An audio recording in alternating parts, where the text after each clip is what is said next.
Hi there, it's Llarold, and today I'm going to talk about how to level a protection warrior in Dragonflight. First things first, why level as protection? Well, presumably you're going to want to do dungeons, and tanks get much faster queues than DPS. Leveling through dungeons isn't quite as fast as a fully optimized leveling route, but it's still very quick, it's easy, and it doesn't require all the practice that a fully optimized questing route does. If a time-walking weekly event is active, leveling through dungeons is actually very efficient. You can get about 40% of a level from 60 to 70 per dungeon, and depending on the expansion and the group you're playing with, some dungeons can range anywhere from 15 to 20 minutes, which is a little on the slow side, all the way down to like 6 to 8 minutes per run. Your mileage may vary, but you could reasonably level from 60 to 70 in like 5 hours during a time-walking event. You also get gear from running dungeons, which really helps with keeping your character strong while leveling. If you choose to level outdoors, that's still totally fine and totally doable. You'll be able to safely make much larger AoE pulls in big, grindy quest areas as a tank than you could as a DPS spec. And really the only downside of leveling as a Prot warrior is if you're doing those sort of outdoor questing, that sort of approach, a DPS spec like Fury or Arms is going to kill big, single target named quest mobs way faster than a tank. Alright, now let's talk about talents. I've put together talent trees for each of the 10 level breakpoints from 20 up to 70. I didn't make a level 10 tree because there's nothing to do at level 10, you just unlock the tree. I could show a picture of a blank tree. Here we go. I will put this set of talent trees in the pinned comment on this video, and these are just a recommendation. Feel free to deviate from them if there's a talent in here that you like that I don't take, or maybe it's something you want to pick up sooner than I pick it up in these trees.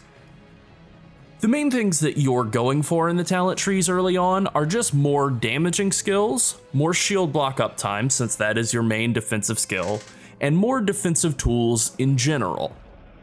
The rotation is a little sparse early on in the leveling process, and you want to pick up as many new tools as you can, as quickly as you can.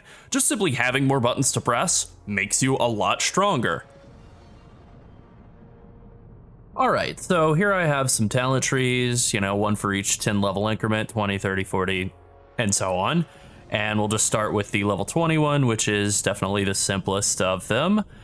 Your very first point you want to put into Impending Victory, and then once you get to level 14, you can actually take that point out and come down and get Thunderclap as kind of your first thing, because that is the most important talent to get for certain. Thunderclap kind of fixes your whole rotation. And then you can pick Impending Victory back up and kind of fill out the rest of this left tree on the way down to some, more important talents. Over in the right tree, very straightforward. You're just going straight down in a line to start out, right through to Strategist. Now let's look at the level 30 tree. It's a little bit more fleshed out. The main top level talents you want to go for ASAP are Blood and Thunder, which makes your Thunderclap deal more damage, and it makes it interact nicely with Rend. And you also want to pick up Rend so that you have that interaction. Rend, kind of a terrible talent on its own. It costs a bunch of rage. It doesn't really do much damage, but it does, a decent amount, but very inefficient to use on its own. But Blood and Thunder applies it automatically in AoE, so beautiful synergy between those two talents, definitely must-haves in both cases. And then there are just some other nice fill-in talents like Stormbolt, gives you some CC, Seismic Reverberation, very important, you want to get that pretty quickly as well, makes you do essentially 30% more damage with Revenge in any sort of AoE situations, which is great. You can also pick up Rallying Cry, kind of a good group cooldown, good useful personal defensive cooldown too. And you can take Second Wind. I haven't. You could take Second Wind instead of, say, Stormbolt or, one of these other talents around here. It'll just give you like a little bit more sustain in between pulls if you're having any problems staying alive, but I generally find that Impending Victory keeps that all covered up. Once you've gotten Rend, it's good to get Blood Surge. That'll give you a lot more rage in AoE situations. And then, let's move on to the next tree here. Just kind of keep progressing down the tree. Double Time, Very nice to have. Gives you a lot more mobility. You know, you get knocked back or whatever, you can safely charge back in pretty much every time. Talents like Crushing Force just give you more free damage. Reinforced Plates gives you more defense. Just a lot more defensive value over here in the left-hand tree. And then in the right-hand tree is kind of where you get a lot more defensive value here. You get Heavy Repercussions, first thing, and Enduring Defenses, second thing. And those will massively increase your shield block uptime. You'll go from having 50% shield block uptime or so to pretty much 100% shield block uptime just off of those two talents. At level 50, you're going to finally be able to start making your way down toward the bottom of the talent tree, and you're going to want to be moving toward Avatar in the left-hand tree. You can pick up Sidearm. It's just a bit of free damage. It's useful, but not mandatory. I mean, you could definitely take like Second Wind, like I said, to give yourself some more defensive value, or Bounding Stride if you find that you just want a little bit more mobility. Those are totally fine alternatives to Sidearm. In the right-hand tree, you want to pick up Anger Management as you're heading toward Avatar because you really want that synergy between those two talents. It's also just nice to have that cooldown reduction on Shield Wall. And Thunderlord is also really, really good defensively. It just gives you a lot of cooldown reduction on Demoralizing Shout.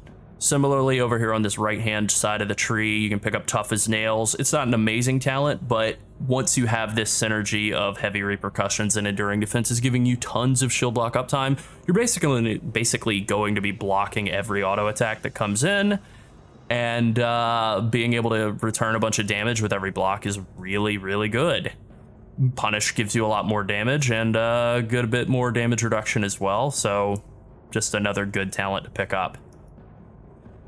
Level 60 tree here, you're able to pick up Avatar and Unstoppable Force. This is when the tree and the class really starts to feel like it's coming into its own. You get one-handed weapon specialization. You also have Leeching Strikes, so you're getting quite a bit of leech, quite a bit of defensive self-sustain. You're able to pick up shield specialization, so your blocks are going to be mitigating a lot more damage. You get Booming Voice, so now you've turned Demoralizing Shout into, an offensive cooldown rather than just a really useful defensive cooldown. Indomitable gives you a bunch of extra health and a lot more sustain, and Violent Outburst just adds a lot more damage and rage generation. And finally, here we have the level 70 tree, and that transition from level 60 to level 70 is probably the spot in all of leveling where you gain the most new active skills. In the span of 10 levels, you gain Thunderous Roar, which is an offensive cooldown. You gain Shield Charge, which is an offensive cooldown. You gain Ravager, which is an offensive cooldown. And you gain Shockwave, which is a really useful AoE stun. It can be a bit to work in, but they are all pretty strong skills, and they all line up pretty nicely with the rest of the toolkit. You want to layer Thunderous Roar and Ravager and Shield Charge all in with Avatar and with Demoralizing Shout thanks to Booming Voice. You layer all those cooldowns together on a pull, you're going to be doing a lot of damage, having no problems holding threat, and really not taking much damage either. This is a pretty good talent setup for doing your starter dungeons once you've hit level 70 as well. Pretty good talent setup that can take you pretty far. Now let's talk about abilities. Shield Slam is your main rotational skill. It's your main rage generator, and you have a ton of great talents that add extra value onto it. You want to use that on cooldown. Thunderclap is your secondary rage generator and a great damage dealing skill in AoE. It is a talent, so you want to pick it up as quickly as possible, but you can get that around level 14, so, not too bad. You want to use that on cooldown as well. Revenge is your main offensive rage spender and your second AoE damage dealing skill. You want to use Revenge quite a lot in dungeons. It will help with holding threat, it'll help with dealing damage. It's a really good skill.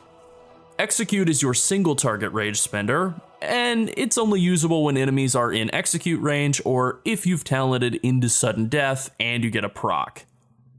You basically just want to use that to deal some extra damage to low health enemies, when you feel like your health is pretty high, you're refined defensively, you can hit execute and kind of finish off some enemies that are trying to run away or whatever.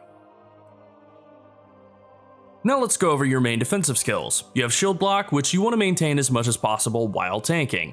Eventually your talent setup should make this pretty easy. Until that point you'll still be okay most of the time, just bear in mind that you'll take a lot more damage when Shield Block is not active, so try to use cooldowns like Demoralizing Shout or Shield Wall to cover up those gaps. Ignore Pain is your second line of defense, and you should use it to absorb incoming damage that you can't block, such as spell damage. It'll make your damage intake a lot smoother. Just be sure not to spend all your rage on Ignore Pain instead of Shield Block. You also have Spell Reflection, which is definitely an inconsistent skill. Sometimes it can reflect spells for tons of damage, sometimes it won't reflect them at all, but either way it will reduce your spell damage taken for the 5 seconds after you use it, so you want to make pretty aggressive, pretty liberal usage of that defensive cooldown. It's really, really strong and one of the iconic Prot Warrior abilities. And finally, you can use Impending Victory as a quick self-heal when your health drops a bit low. That is the first talent I like to take in the entire tree, level 12, go right to Impending Victory. It's a pretty great talent. Now let's cover cooldowns. Avatar is a really good damage cooldown that you pick up around level 54.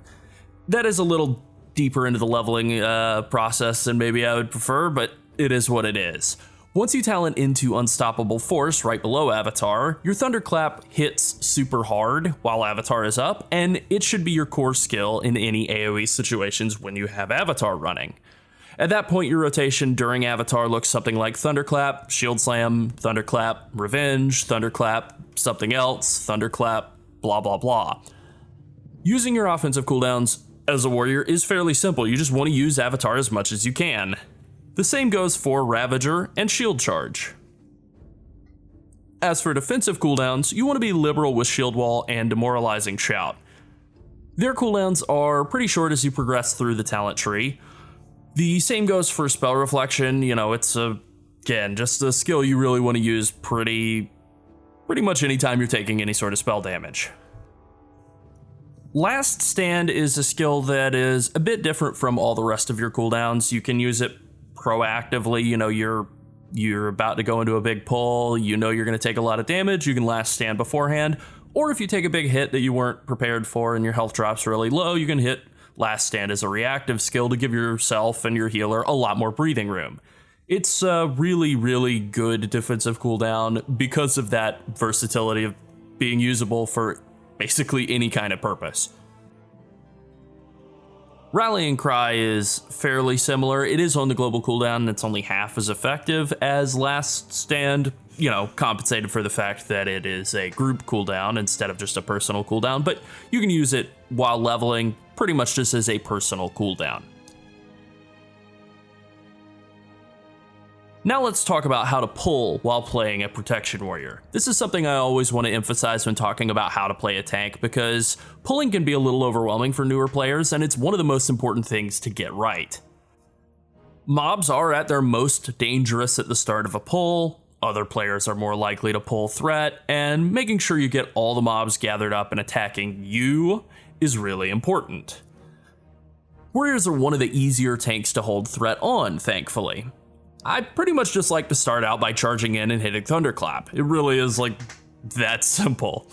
You unlock Thunderclap at level 14, so you should be able to do this from a very, very early point in leveling. You want to get Shield Block immediately active in pulls, or at least as quickly as you can, and then use Revenge shortly thereafter, just to ensure that you keep threat on everything in a pull. Once you're a little higher level and you have more of the tree unlocked, you should try to hit Avatar while you're in mid-charge, so that you can charge Avatar and then Thunderclap immediately afterward, so that that Thunderclap is already buffed by Avatar. Then you use Shield Block still, and then Demoralizing Shout to get its damage buff active, Shield Charge, more Thunderclap, Revenge, all the rest of your offensive cooldowns like Ravager and Thunderous Roar. You'll want to use Shield Slam on cooldown to generate rage, but getting that AoE damage out at the start of the pull is good for locking up threat. Once you've done that, then you can go into a more normal rotation. For the points where you haven't yet unlocked Avatar, you can still charge in and use Thunderclap and Revenge, and that should be enough to hold threat at the start of pulls. Alright, finally, stats aren't a very big deal while leveling. Just in general, you want to prioritize whatever gear available to you has the highest item level. You definitely only want to wear plate armor, use a one-handed strength weapon and a shield.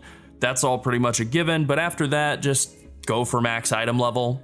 Haste is your best secondary stat if you're comparing two pieces of gear that are the same level, but while leveling, and even at level 70 for the most part, item level is the most important thing. Alright, that's it. Have fun leveling a Protection Warrior. Thanks for watching. Bye.